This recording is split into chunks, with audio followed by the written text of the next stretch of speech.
The morning mist clung to the grounds of Ashford House like a shroud, grey and cold and unrelenting, as the chapel bells tolled their melancholy cadence across the estate. 6 chimes, then silence, then 6 more, the same rhythm that had marked every dawn for 3 years, 1,095 mornings of measured, mechanical mourning. Lady Eleanor Ashford stood at her window as she always did at this hour,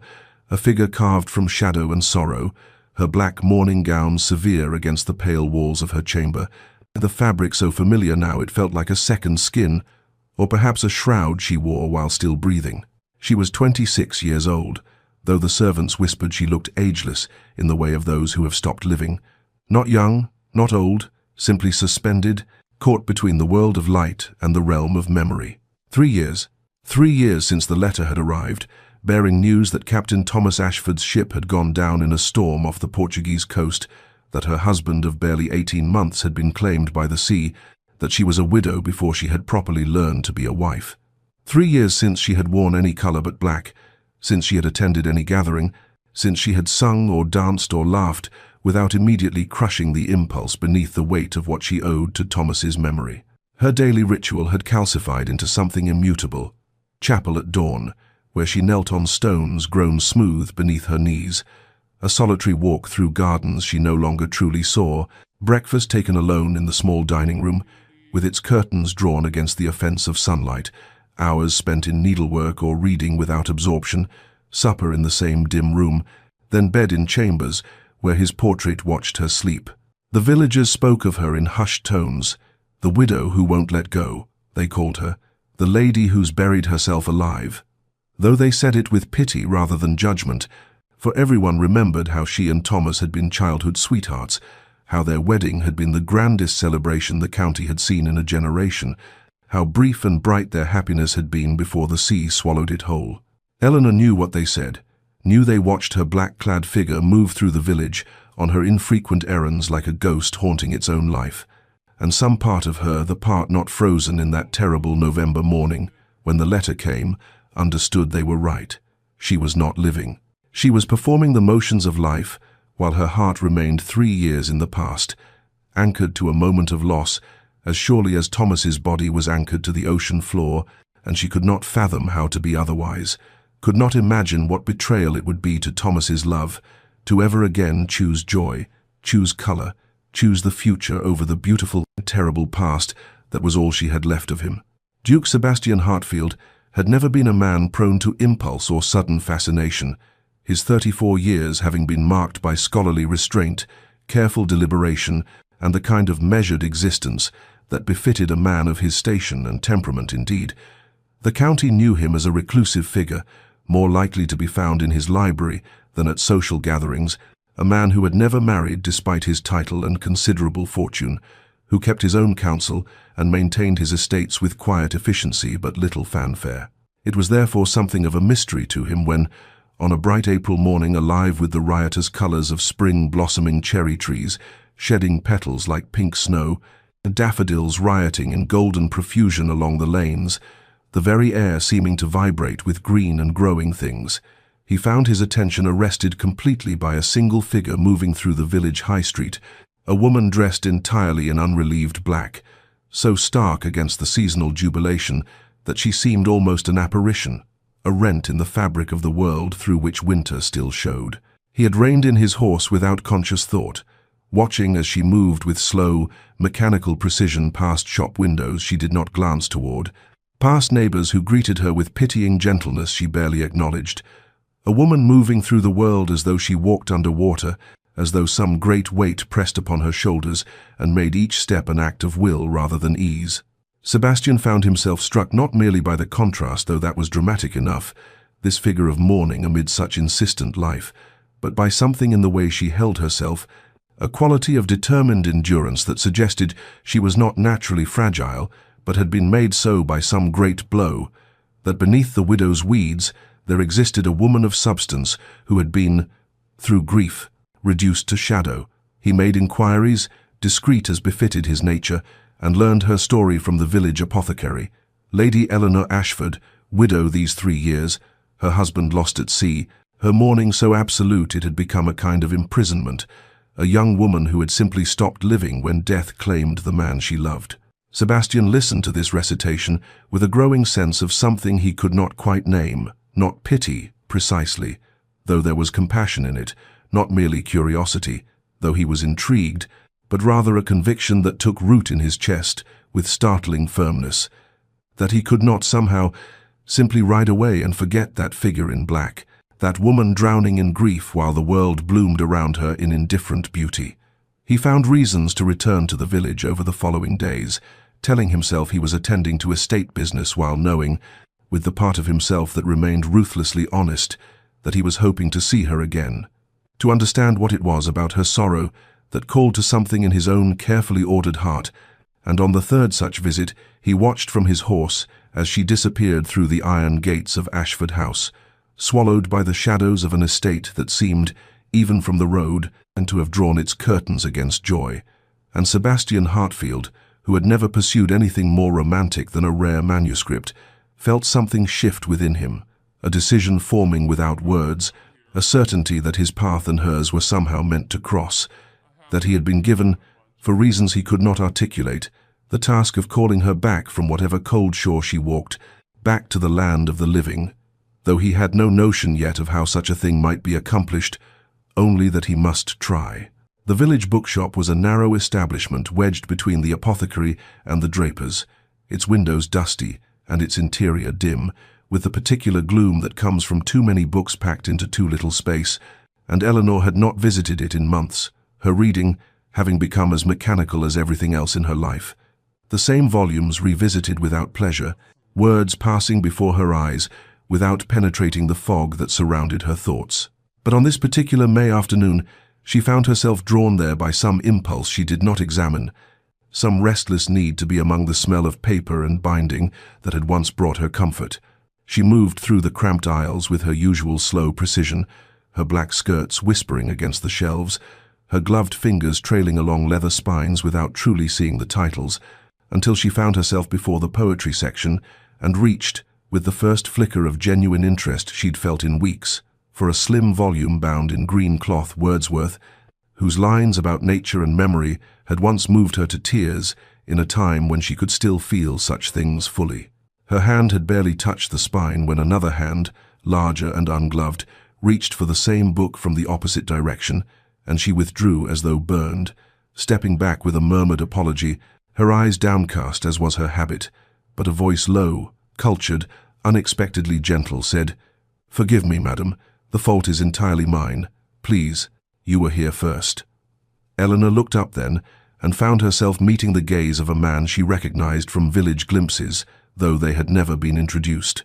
The Duke of Hartfield, tall and scholarly in appearance, perhaps a decade older than herself, with eyes of remarkable kindness that seemed to see more than she wished to reveal, and she felt suddenly, acutely conscious of how she must appear to him, the worn fabric of her mourning dress, now 3 years old, and showing its age despite careful maintenance, the pallor of her skin that spoke of too many hours indoors, the thinness that came from eating without appetite, the whole picture of a woman who had become a ghost. "You are too kind, Your Grace," she managed, her voice rusty from disuse in social situations, "but I have the volume at home. Please, take it." He studied her for a moment with those disconcerting eyes, then reached past her and withdrew not one book but 2 copies of the same edition, presenting one to her with a slight bow. "Then we shall both have the pleasure," he said, and there was something in his tone, not pity, which she had learned to recognize and despise, but rather a quality of genuine interest, of seeing her as a person, rather than a tragic figure that made her fingers close around the book he offered. They spoke briefly, formally, about Wordsworth and the Romantics, about poetry's capacity to capture what prose could not, and Eleanor felt something stir beneath her frozen surface, some small ember of the animated, intellectually curious woman she had been before grief had buried her. And when he asked, with careful courtesy that gave her every opportunity to refuse, whether he might be permitted to call upon her at Ashford House, "For I find myself in want of stimulating conversation, and it seems we share similar literary tastes." She hesitated for so long, he had surely prepared himself for rejection, but then heard herself say yes, A single word that felt like the first crack in ice that had held solid for 3 winters, a small breach in the fortress of her mourning through which something dangerous and bright possibility might eventually find its way in. Sebastian arrived at Ashford House on a Thursday afternoon, when the June sky hung heavy with unshed rain, the air thick and grey in that particular way that presages storm, and as his carriage rolled up the curved drive, he observed what he had suspected from village gossip, but found nevertheless unsettling to witness directly. The house itself seemed to be in mourning, its windows curtained in dark fabric that permitted no glimpse of the interior, its door wreathed not with seasonal flowers, but left bare and sombre, the whole edifice presenting a face of determined withdrawal from the world, as though the building had contracted around its mistress's grief and now reflected it in stone and shadow. Eleanor received him in the drawing-room, a space that might once have been lovely but now existed in perpetual twilight, the mirrors covered with black cloth as custom dictated, the furniture shrouded in protective covers that gave the impression of ghosts sitting in arrangement around the walls, and she poured tea with hands that trembled slightly, whether from the unaccustomed presence of a visitor or from some deeper disturbance he could not say, while making small apologies for the state of the house that he gently waved aside. They spoke of literature at first, of the Wordsworth volume that had brought them together, and Sebastian watched with careful attention as Eleanor's voice, tentative at first and thin with disuse, gradually strengthened as she discussed a particular poem's treatment of memory and loss, her observations acute and well-considered, revealing a mind that grief had dulled but not destroyed, an intelligence that isolation had dampened but left fundamentally intact. He found himself genuinely engaged, not merely playing a part or pursuing a campaign of rescue, but truly interested in her thoughts on Coleridge's use of natural imagery, on Byron's romanticism, and on the ways that poetry captured what ordinary language could not hold, and he realized that beneath the widow's weeds and the practiced grief, there existed a woman of substance and depth, whom he wished very much to know. Sebastian was careful to avoid any mention of her loss, any prodding toward topics that might cause pain, treating her instead as he would any intellectual equal with whom he wished to converse, and he noticed, though she perhaps did not, how she leaned forward slightly as she spoke, how animation briefly touched her pale features, how for moments at a time she seemed to forget the heavy black dress and the dim room, and became simply a woman engaged in ideas. The visit lasted precisely the socially acceptable duration, neither too brief to seem dismissive, nor too long to impose, and as he prepared to take his leave he extended, with careful casualness, an invitation. "Lady Eleanor, I wonder if you might do me the honor of visiting my library at Hartfield Manor. I have recently acquired a collection of first editions that I believe would interest you, including a rather remarkable illuminated manuscript of medieval poetry." He watched her face as he spoke, saw the flicker of genuine interest warring with what he had already learned to recognize as her instinct toward refusal, toward the safety of isolation, and he added quietly, "There is no obligation, of course, but should you find yourself wishing for new reading material or simply a change of scene, please know that you would be most welcome," and left before she could formulate either acceptance or rejection, trusting that the seed had been planted, and that curiosity, that most persistent of human impulses, might eventually overcome fear. 3 weeks elapsed before Eleanor found the courage to accept Sebastian's invitation, 3 weeks during which the card he had left cream-colored, simply engraved with the direction to Hartfield Manor, and a single line about the library being available at her convenience, sat upon her writing desk like a question she could not answer. And when finally she penned her acceptance, it was on a morning when the walls of Ashford House seemed to press inward with particular oppression, and she thought, if she did not escape them, she might cease to exist entirely, might simply fade into the dark wallpaper and dim corners, until even her own servants forgot she had ever been substantial. The carriage ride to Hartfield took less than an hour, but felt like passage between worlds, the landscape gradually brightening as she travelled, the fields more verdant, the sky somehow wider,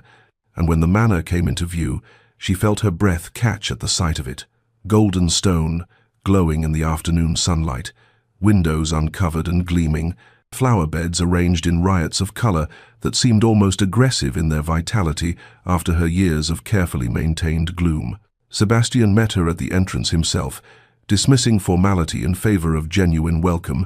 and she noticed how his face brightened at her arrival, how he seemed to stand taller, how there was an eagerness beneath his careful courtesy that touched something dormant in her heart. And when he led her through the entrance hall, all light and art and beauty, she had to resist the impulse to shield her eyes. So long had she dwelt in dimness. But it was the library that undid her entirely, that breached defenses she had not known were weakening. He opened double doors of polished oak, and she stepped into a space so magnificent it seemed conjured from dreams, a 2-story chamber with walls-lined floor to impossibly high ceiling, with books, thousands of them, tens of thousands, perhaps their spines creating a tapestry of colors and textures, leather and cloth, gilt and plain. And the room was flooded with light from tall windows that faced south and west, the sun streaming in to illuminate dust motes that danced in the air like tiny spirits, and there were deep chairs positioned for reading, and rolling ladders to reach the highest shelves, and small tables bearing fresh flowers, actual flowers, purple and yellow and white, and the scent of paper and leather, and something green and living, all mingled together until Eleanor felt tears spring to her eyes at the overwhelming beauty of it, at the reminder that such beauty still existed in a world that had seemed to her composed only of shadows. Sebastian said nothing, simply let her stand and absorb it, and she was grateful for his silence, for the way he moved quietly to stand near one of the windows, giving her space to experience the room without observation. Though of course he was observing, she knew this,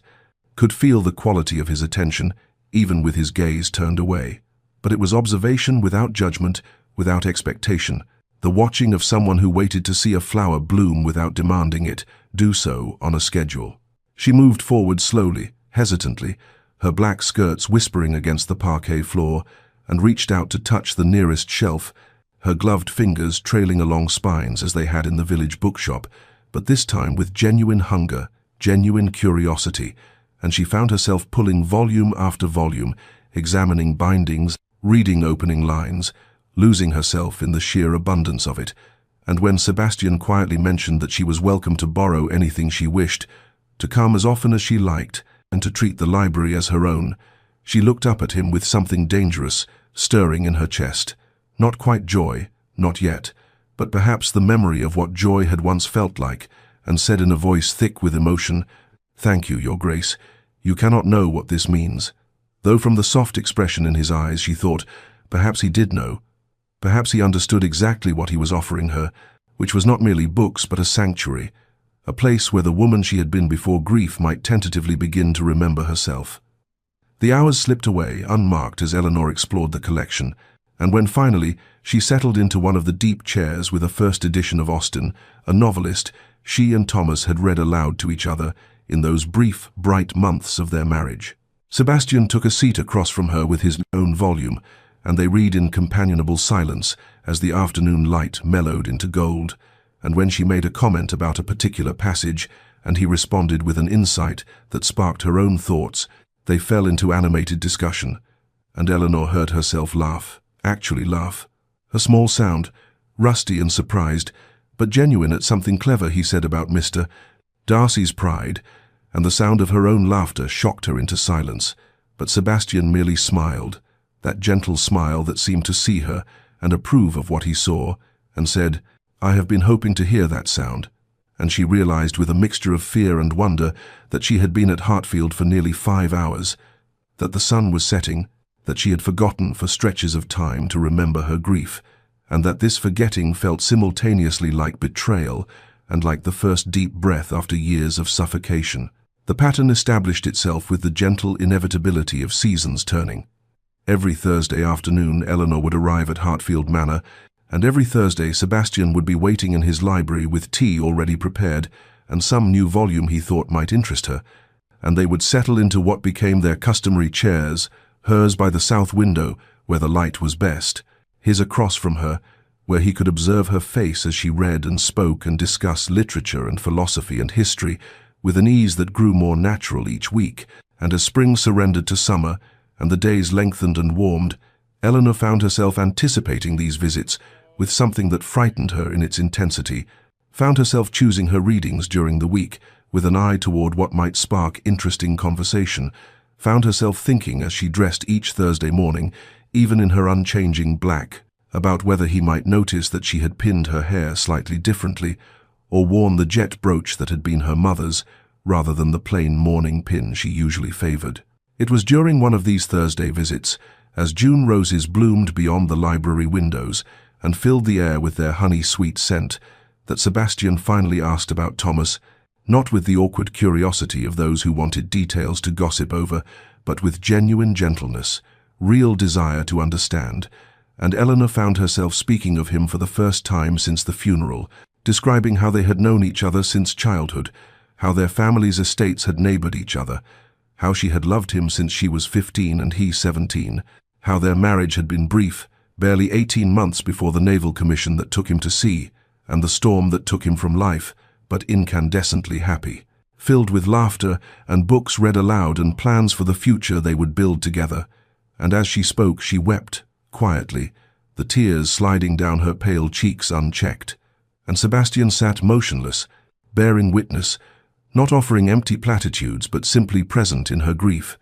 And when finally she fell silent, exhausted by the telling, he said softly, he was blessed to be loved so completely, and something in those words, in the acknowledgement of her love as gift rather than burden, cracked something open in her chest. The weeks that followed were marked by a new intimacy between them, a deeper ease born of shared vulnerability, and Sebastian began to speak more of his own thoughts and experiences, and Eleanor began to look forward to Thursdays not merely as escape from Ashford House's gloom, but as the week's truest moments, the hours when she felt most alive, most herself, and it was this realization that brought with it a crushing wave of guilt. How could she feel alive in another man's presence when Thomas lay dead beneath cold earth? How could she anticipate Sebastian's smile and the sound of his voice, and the way he listened to her, as though her words mattered when she should be remembering only Thomas's smile, Thomas's voice, Thomas's attentive care, and one Thursday in late July, when Sebastian made some comment that struck her as particularly insightful, and she felt herself leaning forward eagerly to respond, felt something warm bloom in her chest that she recognized with horror as joy. She stood abruptly, cutting herself off mid-sentence, and said in a voice sharp with panic, I feel I betray him by experiencing any joy, Your Grace. I feel that every moment I am not actively grieving is a moment I am forgetting him, erasing him, allowing him to die a second death in my heart. And Sebastian rose also, setting aside his book, and regarded her with those steady grey eyes that seemed to see through all her carefully constructed defences,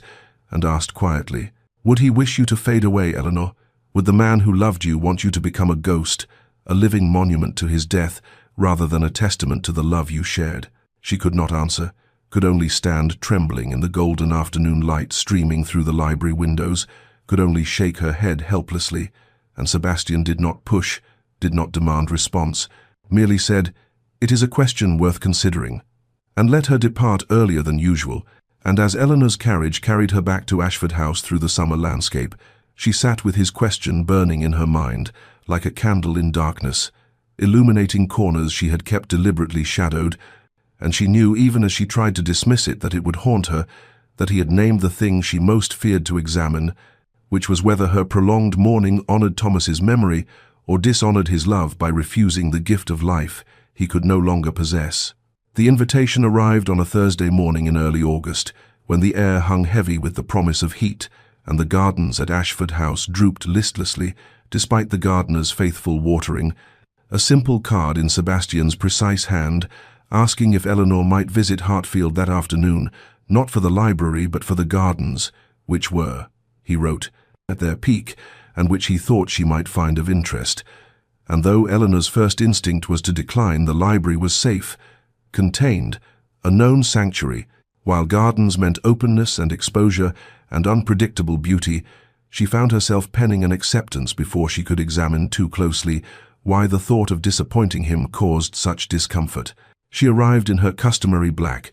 the fabric absorbing the August sun until she felt she might dissolve in the heat, and Sebastian met her, not at the main entrance but at a side gate that opened onto the east gardens,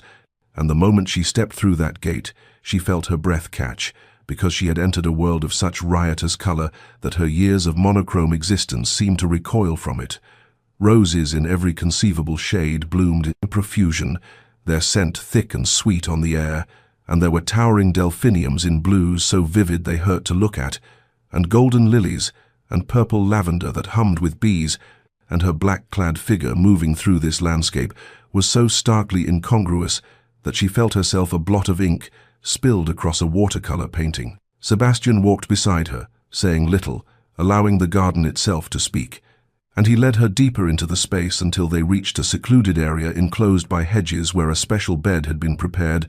and here, separated from the chaos of color elsewhere, grew only roses of the purest white, dozens of bushes, hundreds of blooms, ranging from tight buds to full-blown flowers that seemed to glow in the dappled shade, and Eleanor stopped at the sight of them, something tightening in her throat at their austere beauty. "I have been cultivating this variety for 3 years," Sebastian said quietly, moving to stand beside one particularly magnificent specimen, his fingers gentle on the petals. "Working with my head gardener to achieve this exact shade, not cream, not ivory, but true white, pure white." And he turned to look at her with an expression of such careful earnestness that she felt exposed, seen. And he continued, "White is not the absence of mourning, Eleanor. It is mourning transformed, grief that has passed through the fire and emerged, changed but not destroyed. And in many cultures it is the color of remembrance, and of honoring what was while acknowledging what is." She could not speak, could only stand trembling slightly in her hot black dress, surrounded by cool white blooms, and Sebastian moved closer, not touching her but near enough that she could see the hope and hesitation in his eyes, and he said, "Color is not betrayal, it is not forgetting, it is not replacement or dismissal or dishonor, it is simply the acknowledgement that life continues, that beauty still exists, that you still exist not merely as Thomas's widow but as Eleanor, as a woman with capacity for joy and growth and transformation." And he gestured to the white roses surrounding them, adding, "These blooms honor the past while living in the present. They are both memorial and celebration, both remembrance and renewal, and there is no contradiction in that duality." Eleanor felt tears sliding down her cheeks, felt the weight of his words and the care behind them, felt touched and terrified in equal measure because he was asking something of her not explicitly, not yet. But the invitation was there in the symbolism of the garden, in the white roses he had spent years cultivating, in the gentle insistence that she could honor Thomas while still choosing to live, and she was not ready, not yet, could not yet imagine herself in anything but black, without feeling she was stripping away the only identity that had sustained her through 3 years of emptiness. And so she said, voice rough with emotion, "They are beautiful, Your Grace, truly beautiful, and I understand what you are saying, but I cannot. Not yet. I am not ready." And Sebastian nodded, no disappointment visible in his expression, only patience, infinite patience, and replied, "I know. I am not asking you to be ready now, only planting a seed, showing you that another way exists when you are prepared to see it." But as Eleanor departed Hartfield that afternoon, casting one last look back at the enclosed garden of white roses, she felt troubled in a way that kept her wakeful that night and many nights following, because he had shown her a vision of transformation and she could not unsee it, could not return completely to the certainty of her mourning, and the question he had planted bloomed in her mind like those white roses, persistent and beautiful and impossible to ignore. The days following Eleanor's visit to the White Rose Garden brought a reckoning she could no longer avoid, a truth that crystallized in the sleepless hours of dark August nights when she lay in her bed at Ashford House and admitted to herself what she had been denying for weeks, that the anticipation she felt each Thursday was not merely for literature and conversation, but for Sebastian himself, for the way his eyes warmed when she entered a room, for the care with which he listened to her thoughts, as though they mattered profoundly, for the gentleness of his presence that made her feel seen and valued in ways she had not felt since Thomas's death. And this realization brought with it such crushing horror that she rose from her bed and paced her darkened chamber like a caged thing, whispering to herself, "No, no, I cannot, I must not. This is betrayal, this is replacement. This means Thomas's love was not eternal, not enough, that I am faithless and false and unworthy of the devotion I claim to feel." and the guilt that descended upon her was suffocating in its totality, a weight that pressed against her chest until she could barely draw breath. She understood with terrible clarity that she was developing feelings for Sebastian that went far beyond friendship or gratitude, that when she dressed on Thursday mornings she was thinking of him, that when she read during the week she was imagining his response to passages she found meaningful, that she had begun to care what he thought of her in ways that had nothing to do with intellectual companionship and everything to do with the treacherous stirrings of her heart, and this knowledge felt like violence against Thomas's memory, against the vows she had spoken, against the 3 years of faithful mourning that had defined her existence since his death. On the Tuesday following the garden visit, Eleanor sat at her writing desk with shaking hands and composed a formal note to Sebastian, declining any further visits, citing vague concerns about propriety and the need to attend to estate matters, her words stiff and impersonal, a retreat behind the walls of formality she had briefly allowed to crumble,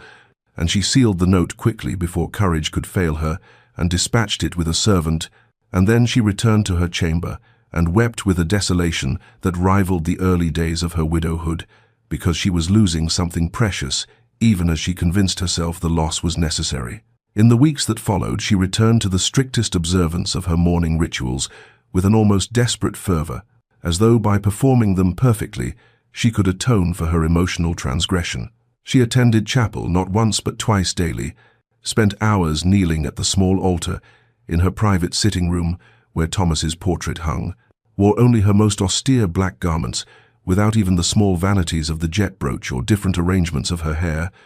took her meals in solitude and spoke to her servants only when absolutely necessary, walked Thomas's favorite paths in the garden, and forced herself to remember, to actively conjure his face and voice and touch, lest she dishonor him further by allowing those memories to fade. But the strange and terrible thing was that the memories seemed less vivid now than they had been, as though her time with Sebastian had introduced some competing current that made it harder to hear Thomas's voice clearly, and this realization only deepened her guilt and renewed her determination to withdraw completely from any contaminating influence. The village noticed her increased reclusiveness, whispered that the widow Ashford had retreated even further into her mourning, that she was becoming more ghost than woman, that it was unnatural for one so young to remain so determinedly separate from life. And Mrs. Weatherby, who kept the draper's shop, remarked to anyone who would listen that Lady Ashford had the look of someone fading, that her skin had gone translucent and her eyes hollow, that she moved through the world as though already half departed from it, and these observations were relayed back to Eleanor by her lady's maid, who worried over her mistress's declining state, but received only cold dismissal for her concern, because Eleanor had made her choice and would not be swayed from it, would not allow herself to be tempted back toward the dangerous warmth of Sebastian's friendship and whatever treacherous feelings lay beneath it. The weeks following Eleanor's withdrawal became months, as summer faded into autumn and the September rains gave way to October's crisp brilliance, and then November's grey chill, and through all this turning of seasons, Sebastian maintained a silence that was not absence, but rather a different kind of presence, a patient waiting that manifested in gestures so subtle Eleanor might have missed them had she not been attuned, despite herself, to any sign of him. The first gesture came a week after her formal note of decline, when she found on her doorstep a volume she had mentioned in passing during one of their library conversations, a collection of metaphysical poetry she had loved in her youth, and tucked between its pages was a single pressed white rose petal, and nothing more. No note, no demand, just this quiet offering that she carried to her chamber and wept over before placing it carefully on her bedside table where she could see it each morning upon waking. The gifts continued at irregular intervals, never intrusive, never demanding response. A new novel by an author they had discussed, a botanical sketch of autumn leaves rendered in exquisite detail, a volume of philosophy with a passage about transformation marked by a silk ribbon, and always there were the pressed flowers, white roses giving way to autumn's golden leaves and late-blooming asters, each one a small insistence that beauty persisted, that the world continued its cycles, regardless of her retreat from it, and Eleanor received these offerings with emotions she could not untangle, gratitude and resentment and longing all twisted together, because part of her wished he would simply let her fade in peace, while another part, a part she tried desperately to ignore, treasured each gift as evidence that she had not been forgotten, that someone in the world still saw her as worthy of consideration. With some of the books came brief notes written in Sebastian's precise hand, never personal, never pressing, but containing quotations that spoke to her condition with uncanny accuracy, a line from Marcus Aurelius about the necessity of change, a passage from Julian of Norwich about all manner of things being well, a verse from the Psalms about weeping enduring for a night, but joy coming in the morning. And Eleanor read these fragments alone in her chamber, often late at night when sleeplessness gripped her, and she would trace the words with trembling fingers and feel the careful attention behind them, the way he was speaking to her across the distance she had imposed, not arguing or pleading, but simply offering alternatives to the narrative of eternal grief she had constructed. Her internal battle intensified rather than resolved during these months of separation, because his absence made her realize how much she had come to depend on his presence, how the weekly visits had become the architecture around which she organized her time.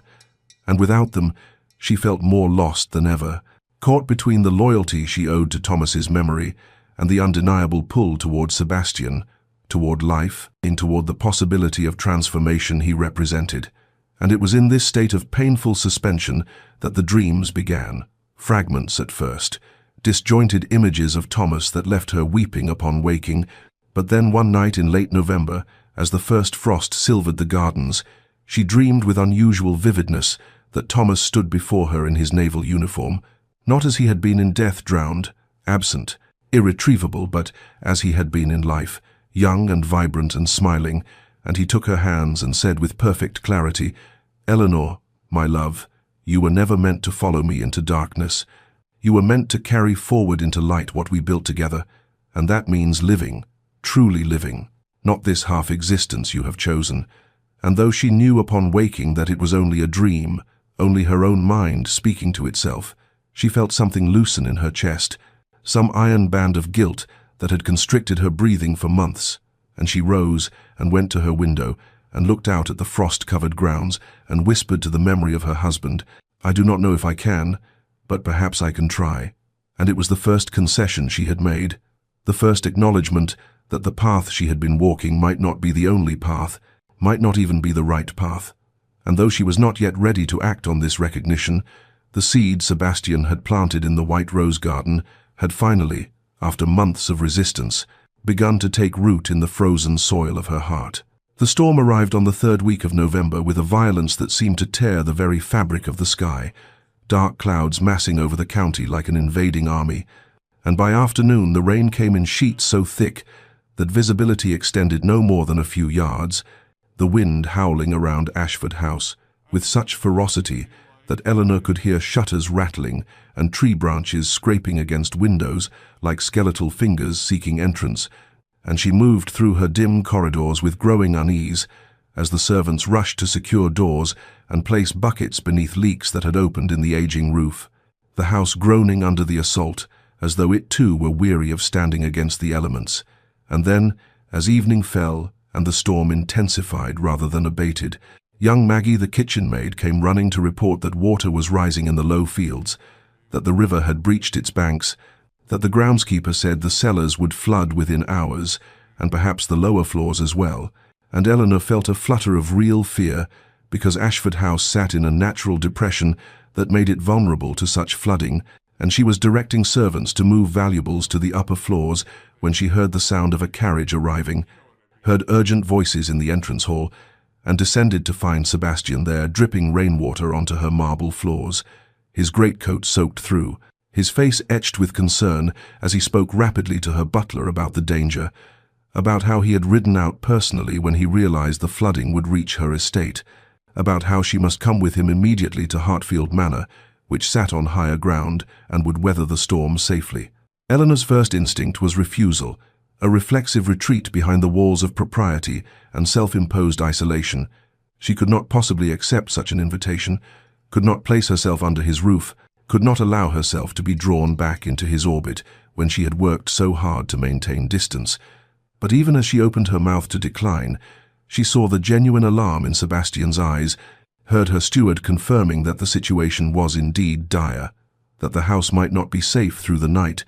and she understood with sudden clarity that this was not a matter of social convention or emotional protection, but of practical survival, that she could not let pride or fear endanger herself and her household,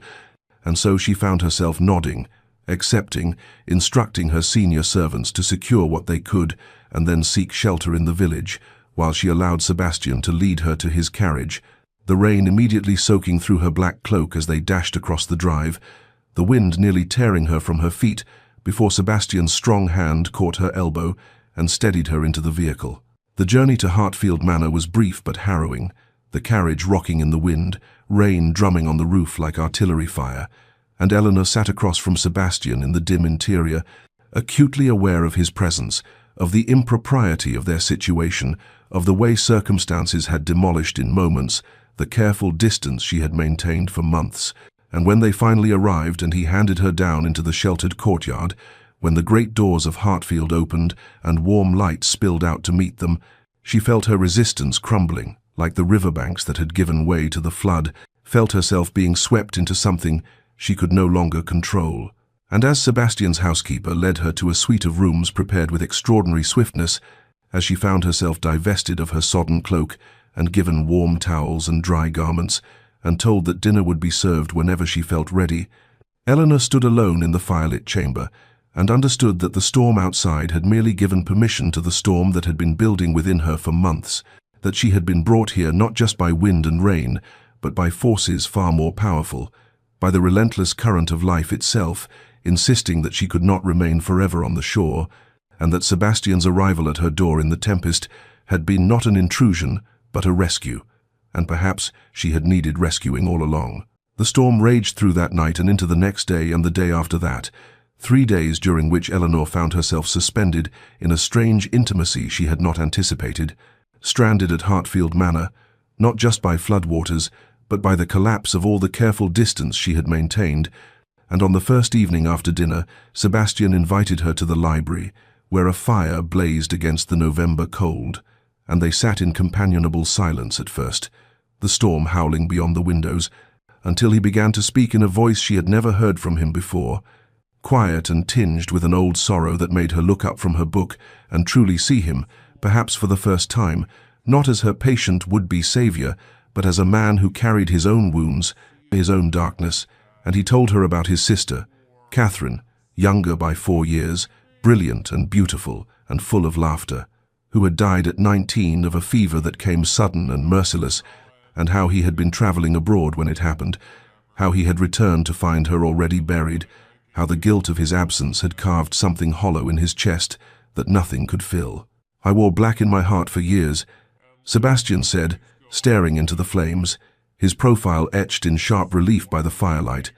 though I continued to move through society, to manage my estates, to do all the things expected of a duke, but I was not truly present, Eleanor. I was performing the motions of life, while the essential part of me remained locked in that moment when I stood at her grave and understood I would never hear her voice again, never see her smile, never have the chance to tell her I was sorry for not being there when she needed me most.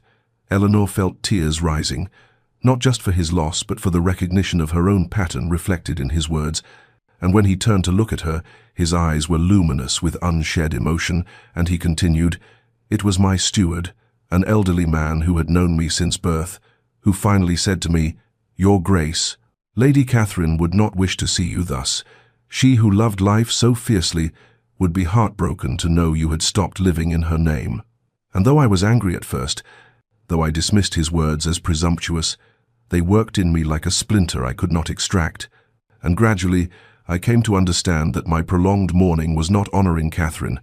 but rather betraying everything she had stood for, that the truest tribute I could offer her memory was not to join her in death but to live fully, to carry forward the joy and wonder she had embodied, to allow her love to coexist alongside new loves, new experiences, new chapters of a life she would have wanted me to embrace." He paused,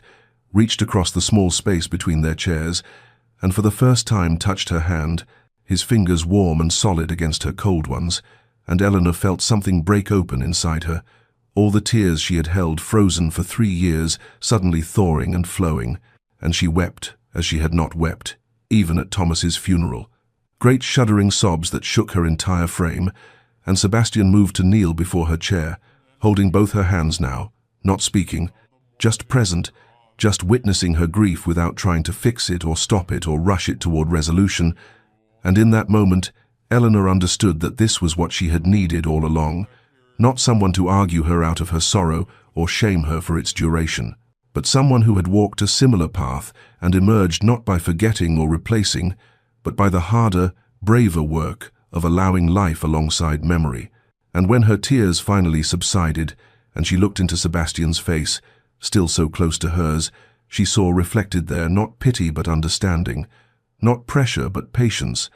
and something shifted between them. Some barrier that had been made of ice and shadow dissolved in the warmth of the fire and the truth of shared suffering. And though neither spoke of love that evening, though Sebastian returned to his chair, and they sat in silence as the storm continued, its assault on the world beyond the walls, Eleanor felt for the first time in 3 years that she was not entirely alone, that perhaps the path forward was not one she had to walk in solitary darkness, and that the hand Sebastian had offered was not asking her to abandon Thomas, but rather to honor him by choosing to continue the journey of living. The weather broke on the 4th morning, pale sunlight filtering through tattered clouds that raced eastward as though fleeing the scene of devastation. And when Sebastian's steward brought word that the roads were passable and the floodwaters receding, Eleanor felt a peculiar sinking in her chest, a sensation she recognized with some shame as disappointment for the storm had created a suspension of ordinary rules, a pocket outside of time where she and Sebastian had existed in an intimacy that her return to Ashford House would shatter. And as she prepared to depart, as the housekeeper helped her into her black cloak now cleaned and dried, she moved slowly as though through deep water, reluctant to break the surface into the cold air of normal life. Sebastian accompanied her in the carriage, propriety demanding he see her safely home, and they rode in weighted silence, the landscape passing outside the windows ravaged by the storm, trees stripped of their remaining leaves, fields muddy and littered with debris, fences collapsed. And Eleanor thought how the external destruction mirrored something internal, how the 3 days at Hartfield had torn down structures within her that she had believed permanent, and she did not know whether to be grateful or terrified. When they arrived at Ashford House, the damage was evident but not catastrophic. The lower floors had indeed flooded, watermarks staining the walls, rugs ruined, furniture warped, but the structure stood, and her servants were already at work with mops and buckets, and Sebastian insisted on surveying the damage with her steward before he would consider leaving, walking through the sodden rooms with a practical concern that touched Eleanor, even as it made her acutely aware that soon he would go, would return to Hartfield, would leave her alone in this damaged house, and the prospect felt suddenly unbearable. Their parting in the entrance hall was formal, observed by servants. But when Sebastian took her hand in farewell, his grip lingered, his eyes searching her face with an intensity that made her breath catch, and he said quietly, "You need not be alone in this, Eleanor, in the repairs. Please allow me to send workers to assist." But they both knew he meant something far broader than flood damage, and she nodded because she could not trust her voice. And then he was gone, the sound of his carriage fading down the drive, and Eleanor stood in her ruined entrance hall and felt the walls of Ashford House close around her, like a tomb she had willingly sealed herself within, felt the familiar darkness descend, except now it was no longer familiar, now it was oppressive, suffocating, wrong. That evening she walked through the upper floors, where the damage had not reached, through rooms she had kept shrouded and dim for 3 years,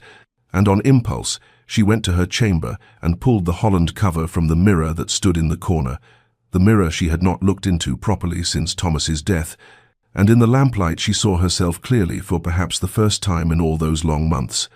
And what she saw horrified her, not because she was ugly but because she looked dead, her face pale as candle wax, her eyes enormous and haunted in their hollows, her black dress hanging on a frame grown thin, her hair severely pulled back, and she looked like a woman who had drowned, who had gone down into dark water and never surfaced, and the realization struck her with the force of physical blow. Asterisk, I am no longer living. I am haunting my own life, asterisk, and she understood that Thomas had died 3 years ago, but she had chosen to die with him, had chosen to become a ghost, drifting through empty rooms, and Sebastian's patient presence. These past months had not been an intrusion, but a hand extended from the world of the living to the realm of shadows, where she had taken up residence, an invitation to return, to choose breath over suspension. And standing there before her reflection in the damaged house, water-stained and storm-ravaged, Eleanor felt for the first time the terrible possibility that she could continue this half-death indefinitely, that she could waste every remaining year given to her, that she could let grief consume not just her past but her future. And the question that rose unbidden was the one Sebastian had asked months ago in his library. Asterisk, would Thomas wish this? Asterisk, and she knew with crushing certainty that he would not. That the man she had loved with such devotion had been full of life and laughter, and would be heartbroken to see what she had made of herself in his name, and the decision that had been forming through 3 days of storm and confession and breaking walls began to crystallize into something solid, something real, though she did not yet know what shape it would take or how long the transformation would require, only that she could not continue as she had been, that something essential had shifted and could not be shifted back, and that Sebastian had somehow become necessary to whatever came next, and the recognition of her need for him was both frightening and strangely, tentatively liberating. Winter descended upon the countryside with unusual severity that year, frost claiming the landscape in early December and refusing to release it. Bare trees etched stark against skies the color of pewter, and Eleanor moved through the cold rooms of Ashford House, feeling the season's chill settling into her very bones. Yet something had changed in her movements, a new awareness in the way she paused before windows or caught her own reflection in the mirrors she had uncovered, as though she were observing herself from outside, seeing what Sebastian must see, what Thomas would see if he could look upon her now, and the vision troubled her. When the invitation arrived from Hartfield Manor in mid-December, an elegantly scripted card inviting her to the Duke's annual Christmas gathering, Eleanor held it in trembling hands and felt panic rise in her throat, the thought of a crowded drawing room, of polite society's scrutiny, of being on display in her widow's weeds while others wore festive colors, was more than she could contemplate, and she penned a careful refusal, regretting that she could not attend, citing the continued repairs at Ashford House as her excuse, though they both would know it for the evasion it was. Sebastian's response came 2 days later, not a rebuke but another invitation, simpler, more intimate. Would she consider joining him for Christmas Eve dinner? Just the two of them, no crowds, no expectations, merely two friends sharing a meal on a holy night when no one should be alone. Eleanor read the letter 3 times, her heart performing strange acrobatics in her chest, and she thought of refusing this as well, of maintaining the safety of distance. But the memory of those 3 storm-bound days haunted her, the warmth of his library and his confession, and the feeling of being truly seen by another human soul. And before she could retreat into fear, she wrote her acceptance, her hand shaking as she sealed the envelope. The days that followed were marked by a peculiar anxiety Eleanor had not experienced since her girlhood, a nervous anticipation that made her restless and strange to herself, and on an impulse she could not fully explain. She summoned the dressmaker from the village, a widow herself who had always been kind, and when the woman arrived, Eleanor asked her to bring samples of fabric, something suitable for a widow in her 4th year of mourning, something that might be, and here her voice faltered, something that might be grey, perhaps, or lavender, the colours of half-mourning that she had never permitted herself to consider. The dressmaker's eyes widened, but she asked no questions, returning the next day with bolts of fabric in shades Eleanor had not worn since Thomas's death. Dove grey, soft as cloud, charcoal threaded with silver, a pale lavender that reminded her of twilight, and Eleanor touched them with fingers that trembled, feeling the textures, imagining herself in something other than unrelieved black, and she ordered 3 yards of the grey, the darkest shade, the smallest possible step, though even as she did so, her heart hammered with what felt absurdly like guilt, like betrayal, like a door opening that she had kept nailed shut. But when the fabric arrived and lay across her bed like captured stormlight, Eleanor found she could not bring herself to have it made up, could not quite take that final step, and so it remained untouched while Christmas Eve approached,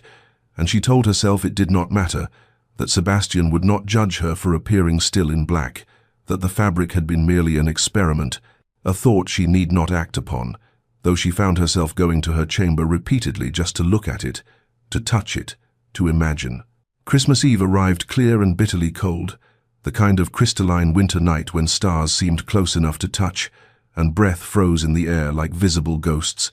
and Eleanor stood before her mirror in the black silk gown. She had chosen the grey fabric still lay untouched in its wrapping, a promise she could not yet keep, and told herself that Sebastian would understand, that he had never asked her to be anything other than what she was. Yet, as her carriage carried her through the frozen landscape toward Hartfield Manor, she felt the weight of her mourning dress like chains, like a prison she had built so carefully around herself that she no longer knew how to find the door. Hartfield blazed with light against the darkness, every window golden and welcoming, and when Sebastian met her at the entrance, his face lit with such unguarded warmth that Eleanor felt something twist painfully in her chest, and he took her cloak with his own hands, a breach of protocol that would have scandalized in any other context, and said simply, "You came," as though her presence were a gift beyond price, and she saw in his eyes no judgment of her black dress, no disappointment, only a profound gladness that made her throat tighten with emotions she dared not name. He led her not to the formal dining room but to a smaller chamber she had not seen before, intimate and warm, where a table had been set for two, before a great fireplace that cast dancing shadows across walls, decorated with arrangements of white flowers, roses from his greenhouse, branches of white winter jasmine, clusters of paper whites that filled the air with their heady perfume, and white candles everywhere, dozens of them, their flames steady in the still air, and the effect was not of ostentation but of quiet beauty, a celebration rendered in light and shadow that somehow honored rather than mocked her mourning. And Eleanor stood transfixed, understanding that Sebastian had created this space specifically for her, a room where her black dress would not seem a rejection of joy, but rather a counterpoint to it, darkness and light existing together without contradiction. Dinner was simple but exquisite, each course perfectly prepared, and they spoke of literature and philosophy as they always had, yet beneath the familiar rhythm of their conversation ran a current of something deeper, something unspoken, but present in every glance, every pause, and Eleanor found herself watching Sebastian's hands as he gestured, the way firelight caught in his dark hair, the fine lines at the corners of his eyes that appeared when he smiled. And she thought, with a kind of wonder, that she was noticing him not as a friend or benefactor, but as a man, and the recognition did not fill her with guilt as she had expected, but rather with a tentative, frightening hope. When the meal ended, Sebastian rose and extended his hand, and when she looked at him in question, he said, "There is something more I would show you, if you will trust me." And Eleanor placed her hand in his, and let him lead her through corridors to the ballroom. Those great doors opening onto a space transformed, the chandeliers blazing, the floor polished to mirror brightness, and in the corner, a single musician with a violin, an older man who nodded to Sebastian, as though he had been expecting this, and Sebastian turned to Eleanor with such tenderness in his expression that she felt tears prick her eyes, and he said quietly, formally, "Lady Ashford, would you do me the honor of this dance?" And Eleanor stood frozen, her heart hammering, because she had not danced since Thomas had not allowed music or movement or the simple joy of her body in motion since the day she received word of his death. And the thought of dancing now felt like crossing some final threshold, like stepping from one life into another, and she was not certain she possessed the courage. Yet Sebastian waited with infinite patience, his hand still extended, and finally, trembling, she placed her palm against his, and let him lead her onto that vast empty floor where they would dance alone, observed by no one but the musician and the watching portraits and whatever ghosts Eleanor carried with her. And as Sebastian's hand settled at her waist and the violin began its sweet, haunting melody, Eleanor felt as though she stood at the edge of an abyss, poised between the death she had chosen and the life that beckoned, and she did not yet know which way she would fall. The violin's melody wrapped around them like silk, and Sebastian's hand at Eleanor's waist was warm through the fabric of her black gown, steady and patient as he guided her into the first steps, and Eleanor moved as though in a dream, her body remembering what her mind had forbidden, the rhythm of the waltz coming back to her like a language she had spoken fluently once and thought forgotten, and for the first few measures she managed to hold herself apart, to maintain the careful distance she had preserved for 3 years. But then the music swelled, and Sebastian drew her infinitesimally closer, and suddenly she was not dancing with Sebastian at all, but with Thomas, 19 years old in their first London season, laughing as he spun her too fast across a crowded ballroom, and then Thomas on their wedding day, holding her as though she were made of spun glass and infinite value, and Thomas in their drawing room late one night when he had come home on leave, and they had danced without music, simply for the joy of being in each other's arms, and the memories crashed over Eleanor like a wave, threatening to pull her under, and she stumbled, her breath catching on what might have been a sob, and she tried to pull away because she could not do this, could not hold these memories and this present moment in the same heart. But Sebastian's arms tightened just enough to steady her without constraining her, and he said quietly, his voice barely audible above the violin, "Eleanor, breathe, just breathe with me." And she realized he was matching his breath to the rhythm of the music, slow and deep and measured, and without thinking she began to mirror him. Inhale on 1, 2, 3, exhale on 1, 2, 3, and the panic receded enough that she could continue moving. And Sebastian said, still in that low, steady voice that somehow anchored her, "You can hold both. Eleanor, the past and the present. You do not have to choose between remembering him and living now. The heart is vast enough for all of it." And something in those words pierced through the terror, and Eleanor found herself looking up into Sebastian's face, really looking at him, seeing the tenderness there and the longing and something deeper, something like reverence, and she understood in that moment that he was not asking her to forget Thomas or replace him or pretend those years had not existed. He was simply asking her to make room for something new alongside what had been, to expand rather than replace, and the distinction mattered more than she could articulate. They continued to dance, the ballroom vast and empty around them, only the musician in his corner and the candlelight casting their joined shadow long across the polished floor, and gradually Eleanor felt something loosening in her chest, some knot of grief and guilt that had pulled so tight she had forgotten it was there, and she realized she was crying, tears sliding silently down her cheeks, but she did not stop dancing, did not pull away, and Sebastian said nothing about her tears, simply continued to guide her through the steps with infinite gentleness, and the dance became something other than mere movement, became a conversation without words, became a kind of healing. And when the violin finally drew out its last lingering note, and they stood still in the center of that golden space, Eleanor was breathless not from exertion, but from the magnitude of what had shifted inside her, and they remained there, his hand still at her waist, hers still on his shoulder, standing so close she could feel the warmth radiating from his body, could see the pulse beating at his throat, and the longing that rose in her then was so intense it frightened her. Not guilt now, but pure desire to close the small distance between them, to feel his lips on hers, to choose life and warmth and this man who had waited with such patience, and she saw the same longing mirrored in Sebastian's eyes, saw him lean toward her almost imperceptibly. But then he stopped, drew back slightly, and said with visible effort, "I should return you to the drawing room." And Eleanor understood that he was giving her time, not pushing, leaving the choice always with her, and she loved him for it even as she ached with wanting, and she nodded, not trusting her voice, and he stepped back and offered his arm with perfect formality, as though they had not just stood on the knife's edge of transformation, as though her world had not just tilted on its axis, and they walked together through the quiet corridors of Hartfield Manor. And Eleanor knew with absolute certainty that everything had changed,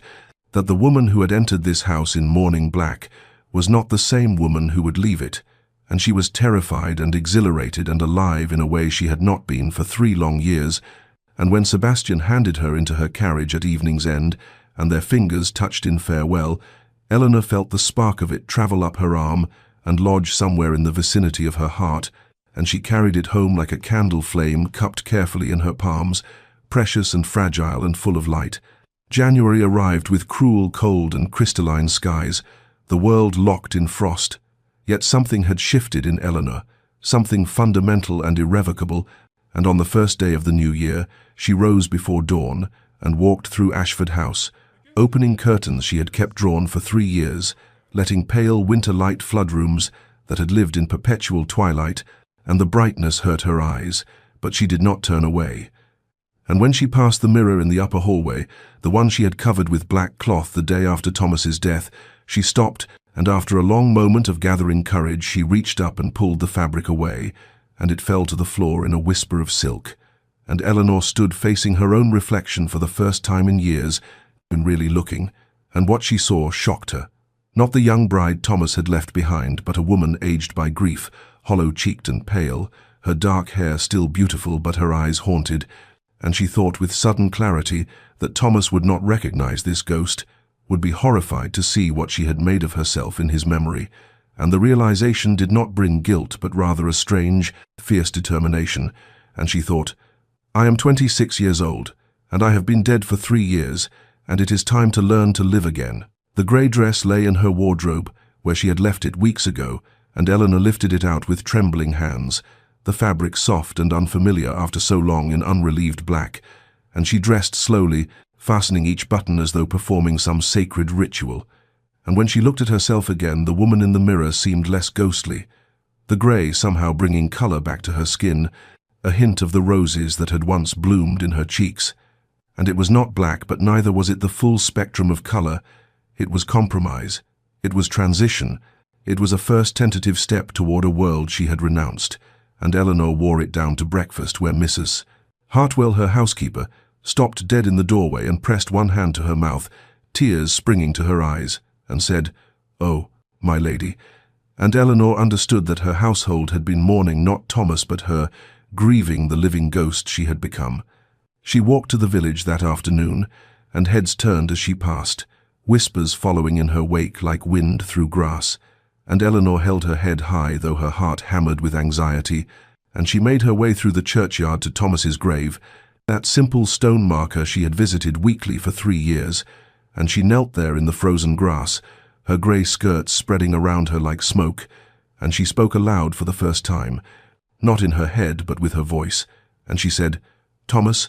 I do not know if you can hear me, if some part of you exists beyond this stone, but I need to say this. I loved you. I love you still, and you were my first love and my greatest joy, and I will carry you with me always. But I cannot carry only you. I cannot make my whole life a monument to your death, and I hope you would not want me to." And she wept then, not the bitter tears of the past 3 years, but something cleaner, something that felt like release, and when she rose she felt lighter, as though she had set down a burden she had not known she was carrying, and she whispered, "Goodbye, my love, not forever but for now." And she walked home through the winter afternoon, and sat at her writing desk, and drew out paper and pen and wrote, "Your Grace, I would very much like to see you, if you are willing to receive me. Yours, Eleanor Ashford." And she sealed it, and sent it before she could lose her courage, and that night she dreamed of dancing, not with Thomas but with Sebastian, and when she woke her face was wet with tears, but her heart, for the first time in 3 years, felt something that might have been hope. Sebastian's reply came within hours, a simple note that read, "Come today, if you are able. I am always willing." And Eleanor arrived at Hartfield Manor that afternoon, when winter light slanted cold and golden through bare trees, and she stood at the entrance in her grey dress, feeling more exposed than she had ever felt in concealing black. And when Sebastian opened the door himself, rather than waiting for his butler, she saw his eyes travel over her,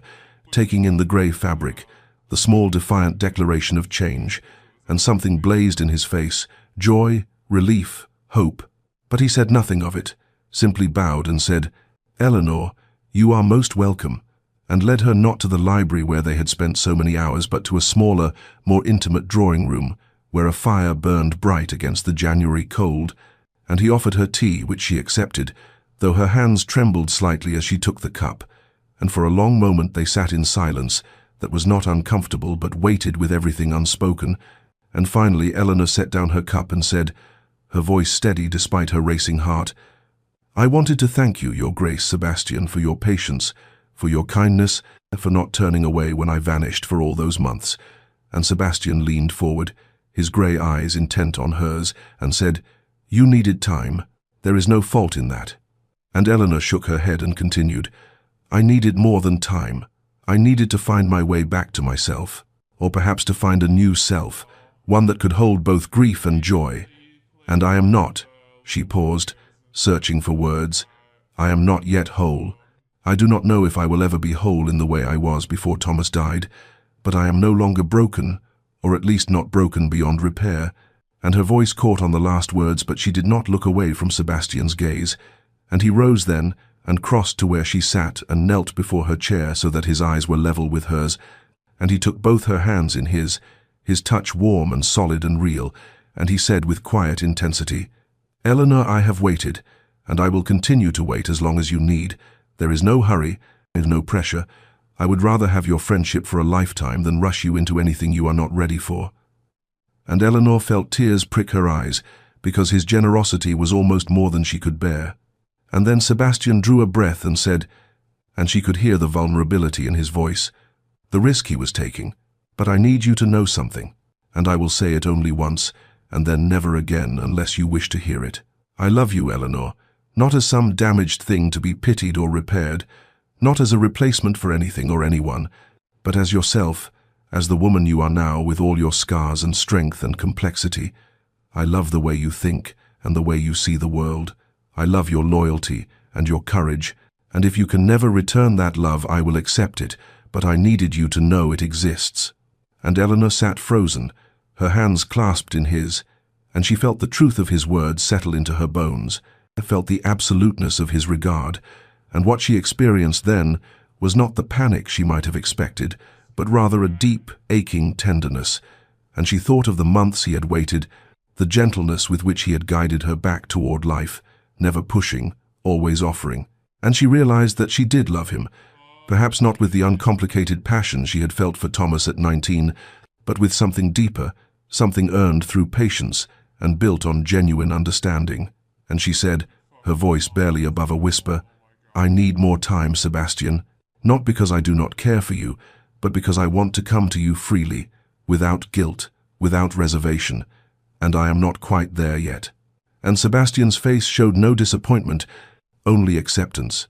and he lifted her hands and pressed his lips to her knuckles, a gesture of such old-fashioned courtliness that it made her heart ache, and he said, Then take the time you need, I am not going anywhere. And Eleanor left Hartfield that evening as twilight turned the winter sky to violet and gold, and she carried with her the words, I love you, and they glowed inside her chest like embers, warming her against the cold. 3 months passed, and winter yielded to spring, and Eleanor emerged from her cocoon of grief like something being slowly, painfully born into a world she had renounced, and the transformation was neither swift nor simple, but rather a series of small, deliberate choices that accumulated into something larger than their parts. And the first choice was color, not the sudden embrace of scarlet or gold, but the gradual introduction of lavender, pale gray that was almost silver, dove-colored silk that whispered against her skin like a promise. And Mrs. Hartwell wept openly the first time Eleanor came down to breakfast in a dress the color of early twilight,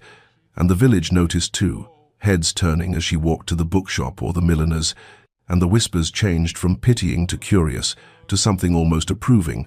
and Eleanor felt their attention like sunlight on skin too long kept in shadow, uncomfortable at first but increasingly welcome,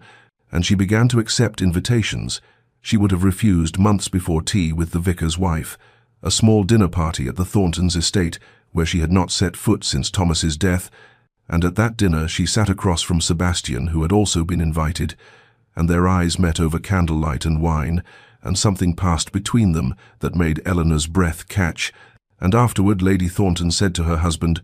Mark my words, we shall have a wedding before the year is out, and she was not wrong to think it. He, for anyone who saw them together, could see the careful courtship unfolding like the spring itself, gradual but inexorable, and Sebastian was patience incarnate, never pushing, always offering, and when Eleanor mentioned in passing that she had once enjoyed watercolors, he gifted her an entire set of paints and fine paper, and when she expressed concern about the orphanage in the village, he invited her to join him in administering a charitable trust, and suddenly they were partners in something larger than themselves, meeting twice weekly to review applications and distribute funds, and the work gave Eleanor purpose beyond her own grief,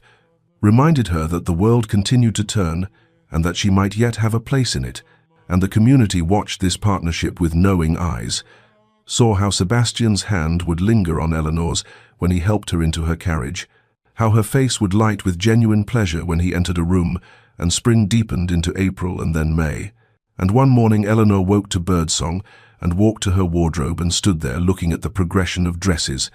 black at one end, then grey, then lavender, then the pale blue she had commissioned last week but had not yet dared to wear, and she thought of Sebastian's words, "I love you as yourself, not as some damaged thing to be repaired."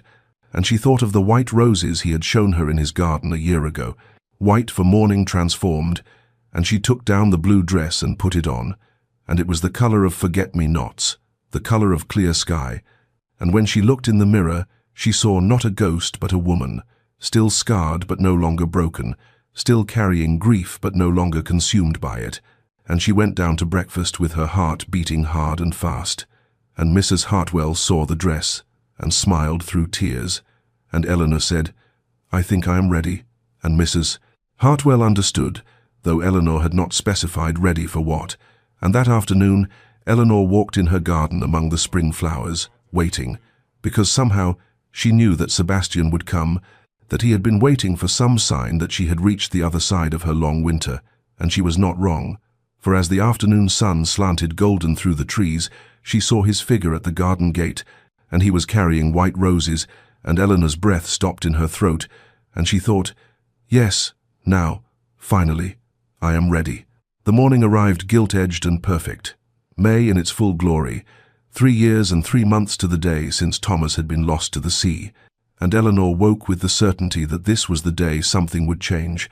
must change, had already begun changing the moment she had seen Sebastian at her garden gate the previous afternoon,